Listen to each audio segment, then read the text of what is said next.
Alhamdulillah ya Rabbi farun simalte nun salphi simme borufu lafe turatti.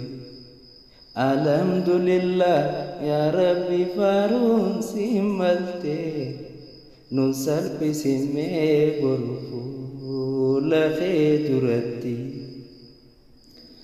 Alhamdulillah ni janna shukri hakatti nubasi rizki tadachi jala gubbatti si khaddeen irraan bisi narjaa lafatti ijaan agarsiisi dafii ammaan tanatti nun salphisimee borufu lafe turatti.